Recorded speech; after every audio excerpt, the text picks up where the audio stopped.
Welcome to Women on the Trails podcast. I'm Emily, founder of Trail Bloom, women's mountain biking clothing brand designed for comfort, fit and confidence on the trails.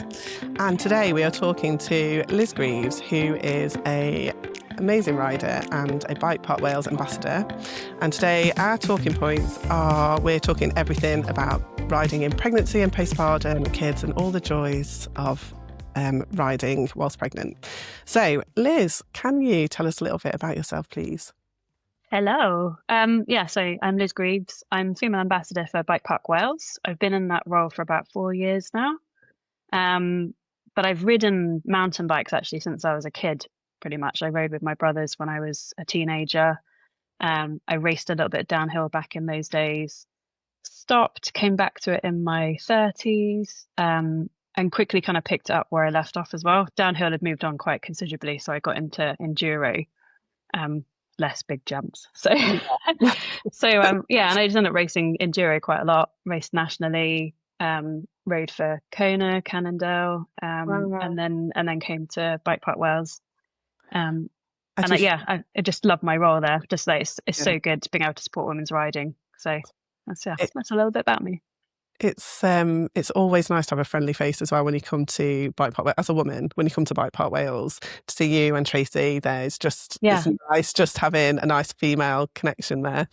Yeah, and it's we're so lucky actually to have like the support, and it can be an intimidating place. So to have us there is such a fun job to do. So yeah. Oh, it's amazing. How often do you get to ride there? Is it your local, I assume? Yeah, it is actually. Yes, I'm off there this afternoon actually. Oh, nice. Yeah, I only live about 20 minutes away from the bike park. So I ride up there as much as possible. And it's a really nice place to ride when the weather's not great, or if you're riding solo. It's got a bit of a misconception. You think going to the bike park is going to be super gnarly, but you can pick and choose what you want to do, and it's a really good place to ride solo. So yeah, I hop down there in the afternoons. Favourite place to ride. I get so excited, and I feel like you make so much progression like really quickly, I think, when you're there, because you can progress really ride, can't you? It's fantastic. It's good obviously having you guys there. So tell us a bit about, let's start at the beginning. What was an average ride for you like before you had children, before you've got one? I have one little boy. How old is he? A little boy, 2-year-old called Finn. Oh, lovely. Oh, I love to. I loved to. Really? It's just turned 2 and I'm like, whoa. 3 was hard. 2 seems really, sorry. That's awful. I've got that to come. Okay, I'll enjoy this more now. Make it up. Tell us what riding was like before Finn came along. A lot easier. So because by that. I relocated to South Wales actually because of my racing. And so I was basically travelling to South Wales every weekend. I lived in Hampshire, Fleet, so Swinley and Rogate were my locals. But the more I got into racing national enduros, I was in Wales training and riding every weekend pretty much. So I ended up moving this way. And so I could get up in the morning, and particularly in the summer, you get up super early, I could go ride Cymcarn in the morning, go around Turk or Cafal and then get home, start work at 9. Brilliant. I work from home, so it's really, really handy for that. So I had it's just very easy to just pick and choose when I rode and what I did and where I went, and a lot of freedom. And now it's a little bit more scheduled, a little bit more you have to be a little bit more organised with who goes riding when we go riding and all that kind of stuff. So it has changed together either, is it, I suppose? What was that, sorry? Not as easy to ride together. No, with your partner. No, we have to make use of the most of when he's in nursery. Yeah. Thank God for nursery. Yeah. Did you? I assume you rode during. Well, I know you rode during pregnancy because I did one of the Bike Park Wales Ladies' Day, and you were riding pregnant, and I think you had your baby quite soon after that. I went into labour the day after the February Women's Day. I wasn't riding at that Women's Day. Everyone was relieved to know. The jury was out whether I would or wouldn't know. But my sponsor at the time took their bikes back, so so we kind of dealt with that. Otherwise I would have been tempted. Yeah. But I rode up to 36 weeks pregnant, which is incredible.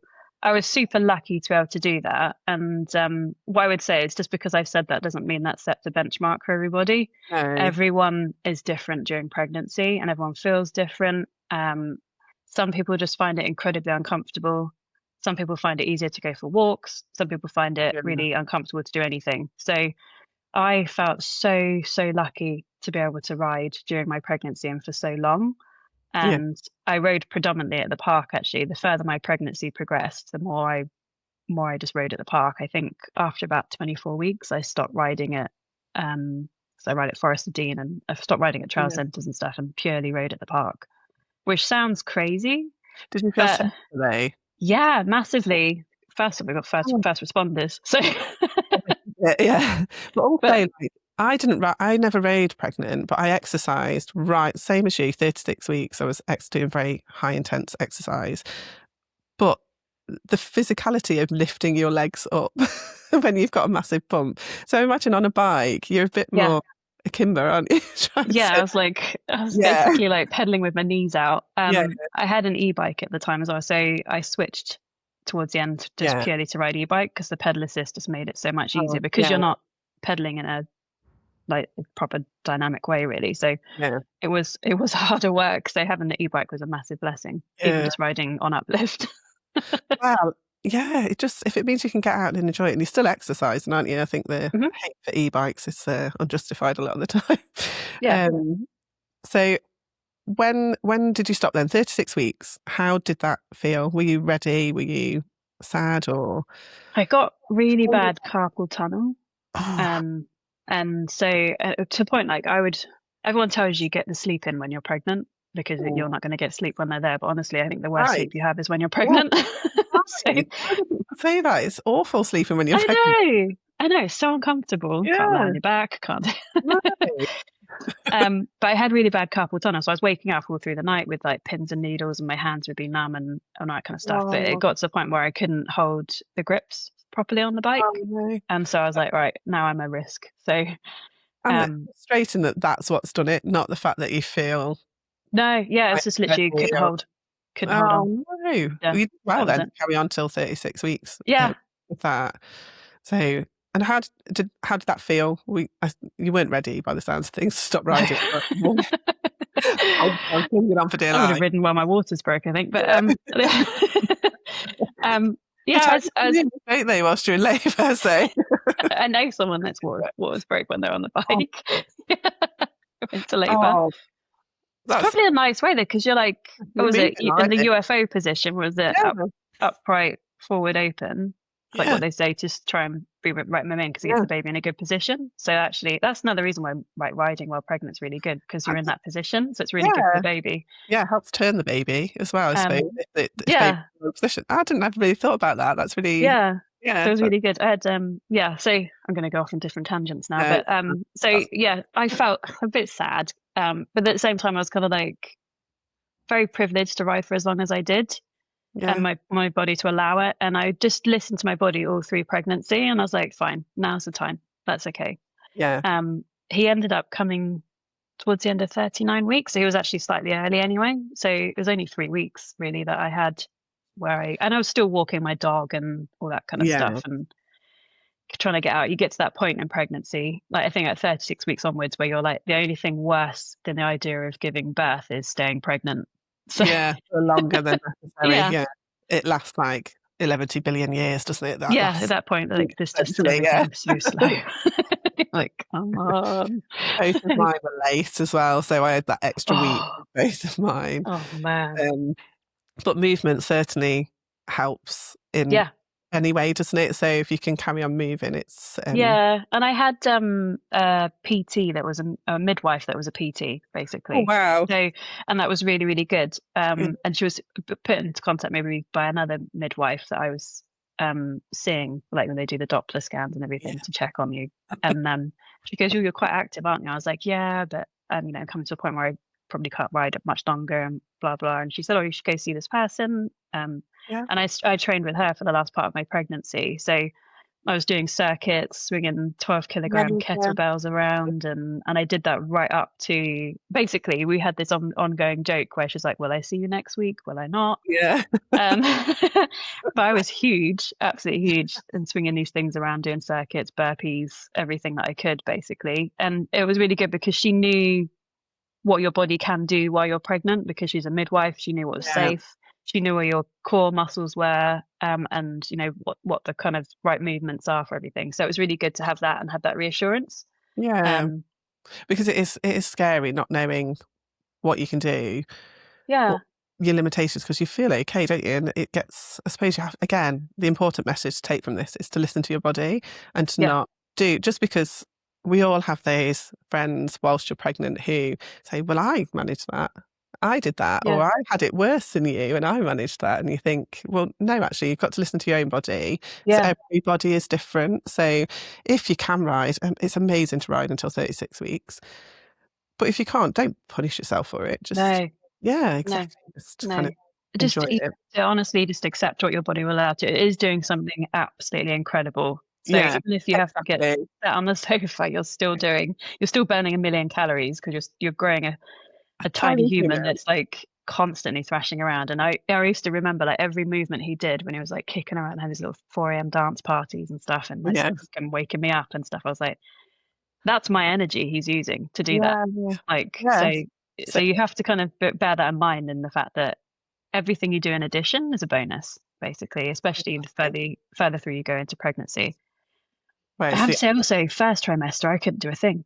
Like I was super fit because I'd come off the back of training really hard to do Grandeur in California, and I had a really good time there. I wanted to be really fit to fully enjoy it. So I trained really hard, really, really enjoyed it. And I literally got pregnant as soon as I got home. Did a gravel race a couple of weeks after that. And then basically from week 7 onwards, which is literally just after I did that gravel race, morning sickness kicked my butt, and I couldn't do a thing. It was like a miracle that I got out to walk the dog. So it goes in like waves, and you'll suddenly feel good, and if you feel good, go move. If you don't feel good, don't punish yourself. Exactly. Yeah, your body's telling you something, isn't it, when you feel like that? Yeah. I think that first trimester knocks you off your feet, especially with your first one. Although I know people who have had lots and lots of children who are just awful. That first trimester doesn't matter how many kids you have. So it's not what you expect, is it? You expect to be blooming. So you rode during pregnancy. When did you get back on the bike? Again, this is obviously individual, isn't it, for every person? But when were you itching to get back, or were you so in the throes of it? Because I had a very difficult labour. It was 36 hours, and I did hypnobirthing, which I actually say, even though I didn't. No, we'll go through talk about my birth story now. But like, we all love it. Hypnobirthing was actually really worthwhile, because it kept me in a really good mindset, and I knew, because I do a lot of endurance things, that like not just the enduro riding, but actual like huge endurance bike rides and stuff. Every year I do a challenge, and I love seeing where your brain goes in really difficult scenarios. And I was like, labour's going to be ace. Let's just do this. Like it's going to be. And I felt so ready for it and so prepared because of the hypnobirthing, the breathing and everything. I was like fully in a rhythm, nice music, had the essential oils going. I was in like this beautiful birthing suite. They were running the water ready for a water birth. And it was idyllic. And then like, what was it, 28 hours later, still no signs, stuck at 6 centimeters, like, and I wasn't progressing. And it got to the point where he was obviously stuck, so I had to have an ambulance transfer from the birthing suite to a different hospital, and they moved me over, and basically so I could have epidural to rest, because I'd been awake for over 24 hours now, just breathing away, rolling around on a Swiss ball. The birthing ball. Birthing ball again. I went in the gym the other week and saw it, and I was like, I don't think I'm ready to use that yet. Just You can stay out of the way for a Yeah. second. Yeah, I was like, no, I'll come back to that another time in my life. But yeah, I got transferred, and by the time they got the epidural, then my bloods had come back, and I actually had developed sepsis. So Oh, I had to no. immediately go for an emergency C-section. So I had to have Oh, a C-section, which was the far end of my birth preferences. We call yeah, them preferences, not a birth plan. yeah. And so I was like, okay, I'm not going to be able to do anything for a while now. I've had major surgery, and it took me a while to recover in hospital. Anyway, I had to have Wow, IV with sepsis on antibiotics, and top then of that, Finn yeah. had jaundice. We had to go back Oh, in, and you had to go under the little light and all that kind of stuff. So it was just heavily focused on him and stuff. But I was messaging my coach at the time when I was in there going, oh, a couple of weeks, and like once I'm healed, I'll get back to yeah, training and stuff. And she's like, no, you're not doing it. Like, don't, it's not important. Don't do it. And she was really, really good. So it was yeah. fine. It took it kind of reset my mind a little bit on it. But after about, I say the C-section recoveries, for the first week or so, you feel okay because you're not doing too much. And then week 3 and 4 hit, and it was awful. Really uncomfortable, really painful. And So I think I was almost trying to do too much. Mm, And so I thought, oh, I'm not going to be. I'd be lucky to get out for like a 1 mile dog walk at this rate. Basically, I was just pushing the pram everywhere, going really slow and stuff. But after week 4, it was like something changed, and I felt really good. And it was the point where we were sorting out new bikes for me at the bike park because I'd switched to Trek. yeah. And so I was messaging the guys, going, "Can I have my new bike? Can I have my new bike now?" And and so it ended up being it was 8 weeks basically after I had Finn. You had to wait 6 weeks for your recovery from C-section. Yeah. And I went for the checkup. That's an absolute joke after that, where they're like, "Oh no, we don't see you. We just look at the baby." But actually, you've cut me in half and sent me Yeah, on my way. you Please. took all of my organs out, put them back in, Yeah. and but you're good. Okay, you don't need to know about me. That's fine. Really? But yeah, C-sections are bizarre to me. I've fortunately bonkers. managed to evade them, but they are bizarre to me. I don't know, they send you Absolutely home the next bonkers. day. Yeah, if possible. Like as soon as you can stand up, you're like, off you go. Yeah, no. And I don't get how, just going off on a tangent here, I don't get how like single mothers Yeah. can have a C-section and then they're expected to carry their child out of hospital in the car seat Yeah. and get into a taxi or whatever, or have I don't get like how they expect that to happen. It blows my mind. So kudos to single mothers that go through that, because even if it's inside or outside your birth preferences, like it's a huge thing. Oh, yeah, it's a major operation. It's mad. You in harm. Absolutely blows my mind. Yeah, it doesn't. And because I hadn't anticipated obviously having that, because I hate hospitals, I hate injections, I hate the idea of surgery, all that kind of stuff. I actively avoid it, which is why I did hypnobirthing. You're kind of in the wrong sport for I really am. I don't like injuries or hospitals. So let's do adrenaline sports. But yeah, it makes me really good. I've had my fair share of crashes. Yeah. Well, you're not doing it enough if you're not crashing. Apparently, that's what my husband apparently. For me. Ugh, I don't know. I don't ride with the intention of crashing. No, yeah, that's my motto. That's probably the good. I never intend to. I seem to. I had a bout of crashes. I seem to go in waves if I fall off. I'm never doing anything particularly gnarly when I crash either. It's always. Always on a really simple blue trail, a fire raid. I've had fire raid crashes. And ridden like crazy off piste in France and then crashed on the fire raid. Yeah, I'm glad I'm not the only one. No, it's perfectly normal. What was your first ride back then? So it was a coaching session at the bike park. Yeah, and so we do women's coaching sessions at the bike park with Griff and Justin, the coaches there. And I wanted to go along. I thought it was actually a good session to go to because I'm not necessarily riding my bike as such, but I'm present, and it got me back into the environment without actually having to do too much physical stuff, because I didn't know what it was going to feel like, but I wanted to test it in a safe environment and see how I actually felt. And so I did a little bit of riding. Griff joked at how unfit I was and how slow I was. I was like, dude, I was cut in half 8 weeks ago, so chill out. We try that your end. Yeah, just like you try it.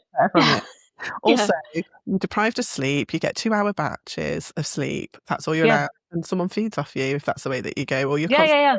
feed somebody. Yeah. I was exclusively breastfeeding at the time as well. Yeah. So that Well, was a balance as well. So it was like yeah, pump, I had to pump like mad before I went to the park, do a feed. So they was topped up and then had the pump milk and everything. And then I had, did the coaching session, which is the morning. But I did feel really good on the bike and stuff. But then yeah, I obviously had to finish at lunch, go off and feed the little man, and yeah. it's all That's the logistics. things that you kind of forget about when you start going back into the real world after having a baby Yeah. little cocoon. If you do breastfeed, you are kind of at the kind of Beck and call. If they go into a oh cluster, yeah, like if you'd gone yeah, into a cluster feed that morning, I'd have been like, no, no, can't do anything. but also having the pain on your breast after if you don't feed, if you miss a feed, is just unreal, isn't it? Oh, You feel like you're yeah. going to explode. So Yeah. you're relieved when they do feed, or Yeah. You're literally like, oh, thank you. Thank you. yeah, I'm glad you're hungry. yeah, jump on, let's go. So yeah, managing that as well as a C-section, feeling tired, and just in the throes of motherhood, it's really amazing to be getting back and Yeah. do I that. think that's why the C-section actually was quite good, because as long as you're respectful of the 6-week healing process and you don't do too much during that period, and you listen to guidance where guidance is given. Obviously, it's not a huge Yeah, amount that goes around for women, but we'll no, talk. But yeah, as long as you listen to your body, I felt that I was ready for it. That's why I did it, basically. yeah. And it was actually really nice, like to be able to just start gently ramping up again.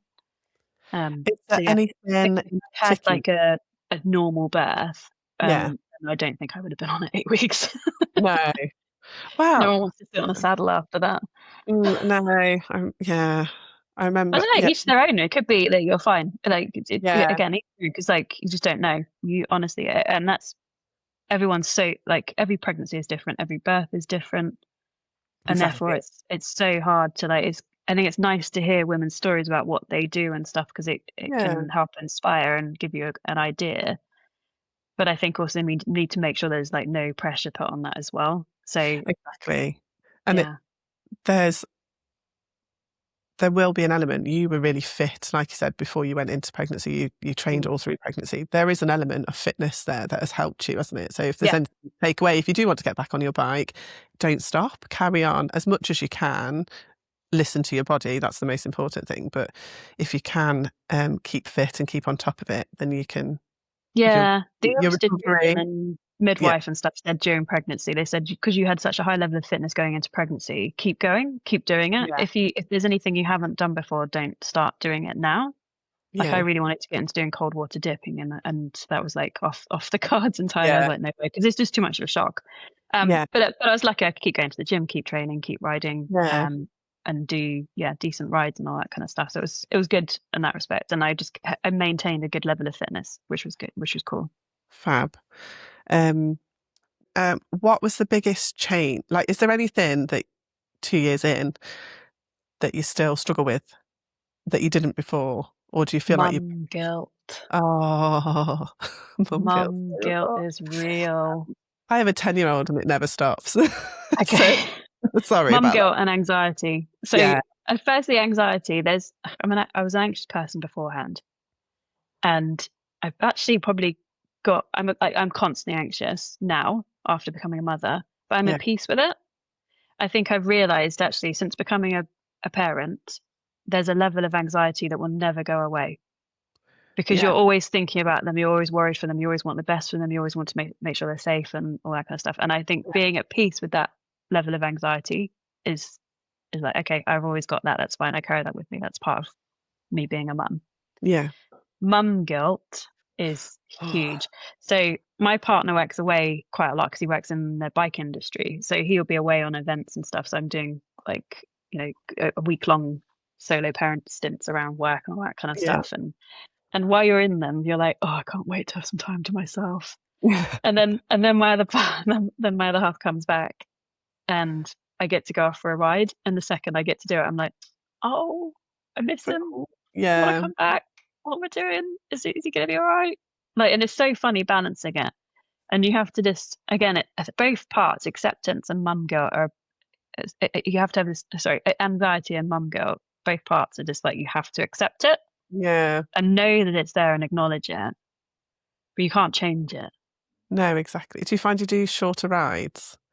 Yeah, I'll Yeah. be watching the clock, and it's actually almost easier if I agree with James, my partner, before I go out that I'm going to be 2 hours, or I'll be back by this point. Or if you do, like, because we've got his, like, Finn's has his schedule, and I say we'll do his breakfast, he'll like morning play, whatever, then have his lunch, and then he'll have a nap, and so he'll be on a nap till like, I don't know, like 1:30 in the afternoon or something, 2 o'clock. Yeah. So we have this kind of like block now of, if you're out riding in the morning, you've got till 2 o'clock, and that's fine. Yeah. So I can go riding for the morning, come back, shower, and then I'm ready to get back on mum duty. Be present and like switch over if James goes for a ride or whatever. But having an agreed time between you makes it so much easier, because then you know you're not carrying that like, oh, should I head back now, or have I like taken the mick by doing an extra run, or it's having that agreement. It almost makes you a bit more focused as well, because I find I know a route that I can do in an hour, let's say, but if I want to ride specific trails over and over again and practice certain things, then I know I can go for a bit longer if you've got that extra time, if you've agreed that time. If it's not agreed, I'm at the point now where I get a little bit lackadaisical with it, and I'm like, I could do another hour. It's fine. The kids come with us a lot now, though. That is the beauty. Yeah. When they get older, they come with you, which then the mum guilt is reversed in a different way, because you're guilty because you're like, hurry up, come on. Come on. Come on. Or trying to encourage them to do it. The anxiety probably takes over the mum guilt, because I can't keep up with my 10-year-old now. He just goes, he's got no fear. It is terrifying. Really? It is terrifying.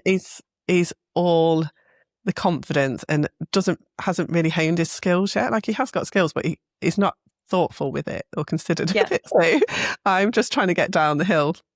Hopefully he's still on his wheels. He's on his feet, on the ground somewhere, which is part of learning, isn't it? But yeah, when they get older, it does change a little bit. So what do you think people don't talk about enough when it comes to women and riding and having babies and being a mum riding? Is there anything in particular that you think needs addressing? I think where you've got mates that have had babies and doing it, constantly invite them for a ride, because I've noticed sometimes I don't get invited for certain things now, because people think, oh, she could be busy, whereas I know my other half gets invited constantly to things. It's very much, as a dad, it's easier to be invited and go to things. But also, like, mentally, I think a level of patience you need to have a level of patience as well, I think, and be open to that. With yourself or with other riders? With yourself as well. I'm jumping all over the place with ideas. But like, what was the question again? Sorry. The question was, what don't you think people talk about enough when it comes to women and riding and being a mum and riding? Yeah, so I think it is patience, actually, because mentally my approach to stuff has changed since becoming a mum, and I've become aware of it. And so where I used to ride certain trails quite happily without thinking about it, I'll have a sudden flip of like, oh, that's too risky, don't do it. Consequences now, isn't there? You've got to look after. Yeah. But I've kind of dissected that down a little bit, actually. I've got a friend who rides, and she's very into psychology and mindset and stuff. And we both have these like long conversations about what your brain's doing and why is it, and is it because of this, and blah, blah, blah. And we talked about this, and it was with another friend, actually, also coming back from she had a major crash, and she had quite a severe injury and stuff, and she's coming back as well from it. And it was a very similar thing for her as it is for me. When you're pregnant and riding, everyone tells you to be careful, because they mean well. They mean well. So annoying, but when you constantly hear it, because obviously I'm going to be careful. I don't want to hurt myself. I don't want to hurt my baby. And they mean well by saying it, which is nice. But it actually builds up in your head as like a narrative that you should always be careful. And never carry risk, don't do anything of risk, blah blah blah. And it just became like it almost imprinted on me that I shouldn't do anything that's risky, or shouldn't do anything that's going to possibly result in a crash. And so it made me quite risk averse. And my friend said the same thing for her. Is after her big crash, everyone's like, well, you're not going to do that again, are you? Or you're not going to do this. And she was like, actually, no, I really enjoy that. And I do want to do it. Am I weird? And we were discussing it. Am I weird for wanting to do it? And I was like, well, no, because it's actually quite similar for me, where people have told me, blah, blah, blah. Yeah. And so yeah, it's just be open to that mental side of it. And not getting in your head. I think. Yeah. Like, isn't it? You need to get out of your head a little bit. But yeah, I can really resonate with that, with the anxiety and the caution side of things, for sure, definitely. Yeah. So we are coming towards the end of our time slot, as Adam's just told me. So I'll do. Have you got top 3 things that have helped you return to riding? Which I think we've kind of covered that off, really, haven't we? About mindset and accepting being the mum guilt and the anxiety side of it. But is there anything else that you can give? I suppose giving the kind of blocking time out as well. Yeah, I think blocking the time, having the time agreed with your other half or whoever is providing childcare at the time, so that you can literally switch off and you've got however long you've got for. Yeah, to enjoy. Regularly schedule it in as well, so that you've got something to look forward to when you've got like a long solo parent stint. You're like, okay, it's all right, I'm going to be doing this at the weekend, or I'm going to do that in 2 weeks, blah blah blah. And then just be open to the mindset side of things, because it mentally things do change, and that's quite normal. And also you'll have like hormonal changes as well, particularly in the first year. My hormones are up and down. And I think it's more so from breastfeeding as well, because your hormones, you have the relaxin hormone that goes around and everything, prolactin and everything like that. So you don't get into like a normal cycle where everyone talks about riding on your period. It's basically like that for a whole year. Yeah. I couldn't imagine. I really struggled with my hips. I couldn't, like, I had pelvic girdle pain. So I used to run those. I'd stopped running. I knew I was pregnant second time around because my hips hurt before I had a positive pregnancy test. Oh wow. Running. So I put it horrific. Absolutely hated it. But it went on because I breastfed. It went on for like a year afterwards, and I wasn't prepared for that at all. So there's that kind of understanding, I suppose, and forgiveness to yourself. If it hurts, something else. Yeah, exactly. Your body's doing or has done something amazing. It's got to repair and heal, but it's also still going through change. And so just be patient with it for that. And it's different for everyone. Yeah, I think that's the most. It's where you have to switch off from what everyone's telling you sometimes, isn't it? Like, the advice is good if it's advice, but if it's just, well, I did preaching. No, don't need to hear that. It's the same for birth stories, isn't it? I don't need to hear a negative one, thanks. No. If it's negative, or it's not how I envision it, it's still a positive experience. Yeah. So I'm going to do a really quick fire question. So trail or bike park? Bike park. Flats or cliffs? Flats. Solo ride or with friends? This is a hard one, actually. Solo riding's awesome because it gives you that headspace, which I think as a mum is really important. Sometimes you just need to not hear any noise. Yeah. But I've been on rides with people where I've perhaps wanted to go on a solo ride and then had people join me and stuff, and then I've been like, oh, actually, I needed that. I didn't. It's having that adult conversation. Let's not work as well. Yeah. Not work on mum, baby. Yeah. Or if that's what's needed. So that's a 50-50 then, by the sounds. Yeah, it's a non-answer, really, isn't it? Your one piece of kit other than your bike and your helmet that you wouldn't ride without? Oh, I can have gloves. Gloves? Yeah. Yeah, I'm the same. I can't go without my gloves. Yeah. And one word to describe riding after becoming a mum? Liberating. Oh, I love that. Yeah. It's like, or cathartic. Yeah, liberating. It's like, it is. It's because it's the one thing that grounds you back as to who you were before. And it's not about bouncing back or anything like that, but it's just like acknowledging the fact that you can still be a badass. You can still be really free, independent. You can get into that flow space, which is so healthy for your brain. And And it just makes you such a kick-ass mum. So Yeah. yeah. Oh, well, that's a fantastic way to end this chat. That's just Thank you. really Thank you so much for having me on. This has been lovely. No, thank you for coming and totally you've made me feel really at ease having a nice little chat. It's like get with your friends. That's lovely. And yes, it's been, had a lovely time. Thank you so much for You're coming welcome. on. And when is the next Ladies' Day at Bike Park Wales? Do you know? It is on the 7th of June, Sunday the 7th of June, which is it's going to be beautifully sunny. The weather is going to be amazing. It's going to be low wind, like gentle breeze, perfect for jumping. The trails are going to be dusty, but not too dusty. It's going to be prime, I hope. You should be there as well. I think most of the ambassadors are going to try and get to that one from our ambassador. Cool. It should be good. Yeah. That'd be awesome. Yeah, exciting. Fantastic. Well, thank you very much. And we will catch up soon. Awesome. Speak to you soon. Thank you. Bye.